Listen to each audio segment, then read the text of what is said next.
back to the Chelsweets kitchen.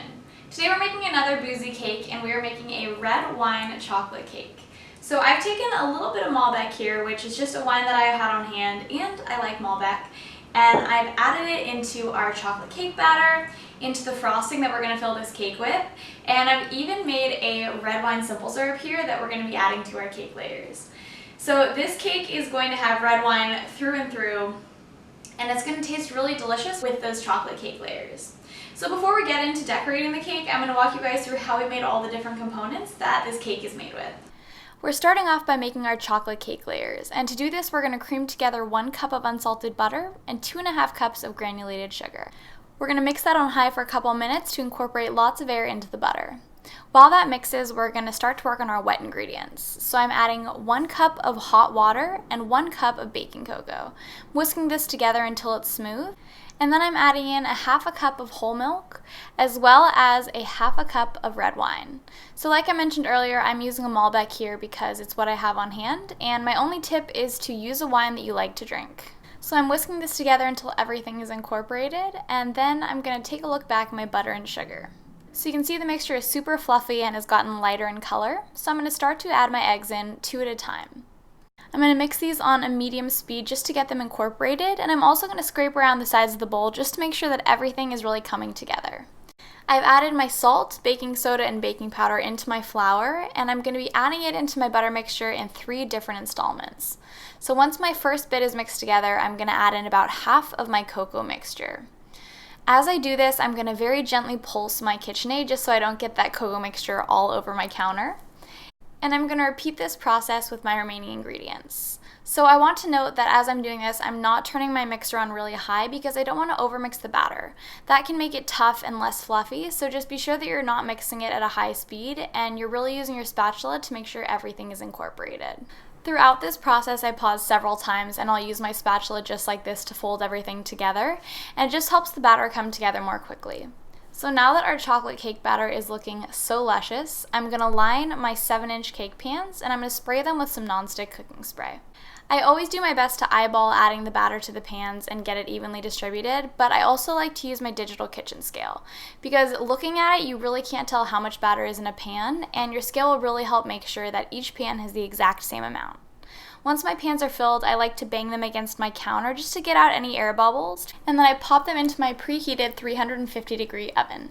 Next, I'm working on our red wine simple syrup. I'm adding 1 cup of granulated sugar and 1/2 cup of water into a pan. I'm heating it over a medium-high heat just until it begins to bubble.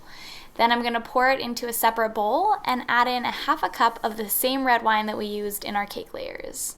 It's important that you make this at least 30 minutes in advance before you need it so that it can cool down to room temperature before you add it to your cake layers. Next, we're making our red wine buttercream. So this is made very similar to my classic American buttercream by combining unsalted butter, vanilla extract, and salt, creaming it together until everything is incorporated, and then slowly adding in a ton of powdered sugar along with a bit of heavy cream. So we are going to add in some red wine, but first we're going to make the buttercream, and we're going to add that later in the process because we're going to need some white buttercream to cover the outside of the cake. So now that our base is ready to go, I'm going to add about half of it into a separate bowl. To this, we're adding some gel food coloring as well as some red wine, and the reason we have to add the extra gel food coloring is because without it, the red wine kind of just turns the frosting a light shade of pink. So while we were making our simple syrup and frosting, our cake layers baked and cooled, and now they're ready to be leveled. So I'm going to remove them from my cake pans and use a serrated knife to trim the tops, just to get nice level cake layers.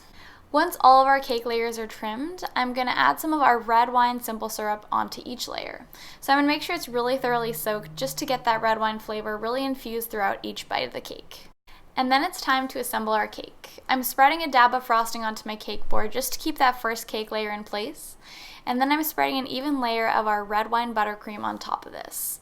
I'm using my large offset spatula just to gently push that frosting across the layer and then to spin it and smooth it. I'm going to repeat this process with all 4 of my cake layers. And as I'm doing this, I'm not applying a lot of pressure. I'm really letting the frosting just kind of glide on top of each cake layer. Once all of my cake layers are stacked, I'm going to apply a thin crumb coat all around the cake using the same frosting. So it's really important to do a crumb coat because it's going to lock in any of those pesky crumbs that might get stuck in your frosting and ruin your finished look. So I'm going to be sure to cover my entire cake and not have any of my cake layers exposed. And then by chilling the cake, everything's going to be really locked in place. And we're going to have the perfect base for our second layer of frosting. So I popped the cake into the freezer for about 5 minutes until my crumb coat was firm to the touch. If you don't have room in your freezer, you're going to need to let your cake chill for at least 30 minutes because you really need it to firm up before you add that second layer of frosting. So I'm adding a very thick second layer of frosting using our uncolored, just regular vanilla buttercream, and I'm getting it super smooth using my bench scraper. Next, I'm adding some chocolate sprinkles around the base of the cake because this is a chocolate red wine cake and I want that to be visible from the outside. If you want your life to be easier and you don't want sprinkles all over your floor, you can definitely add these with the baking pan beneath your cake board just to make life easier. So now we're getting to the exciting part of this cake and we're starting to build the dome on top where we're going to be inserting our wine glass. So I'm just using a bit of buttercream to do this. It doesn't need to be super tall, but you do want it to be slightly elevated. So now I need to make the white chocolate ganache. I'm adding 1/3 cup of heavy cream and 1 cup of mini chocolate chips into a bowl. I heated the cream just until it was about to boil and then let the mixture sit for about 2 minutes. This pretty much fully melts the chocolate, and with a little bit of mixing, you'll have silky smooth ganache. To create that perfect red wine color, I'm adding some maroon gel food coloring to the mixture. I'm really after kind of like a purple shade rather than a red shade for this. I'm going to pour that ganache right into a plastic squirt bottle just to make it easier for us to add onto our cake. So I let my ganache sit for about 20 minutes until it had almost come to room temperature, and then I began to add it to the top of my cake. So I want to fully cover the top because the whole goal of this cake is to make it look like a glass of red wine has spilled everywhere. So you want the top to be completely coated in that red wine colored chocolate ganache. Once you've done that, it's time to add on those beautiful drips. So I went for some longer drips on this cake because I like to call it my 1 glass too many cake, and it is just supposed to look like red wine is just flowing everywhere. But if you prefer shorter drips, you can totally make those as well. So once I had covered the cake in our red wine colored drips, the last step is to simply add on the wine glass. So I'm taking just a lightweight wine glass here and I'm going to insert it right into the center of that mound.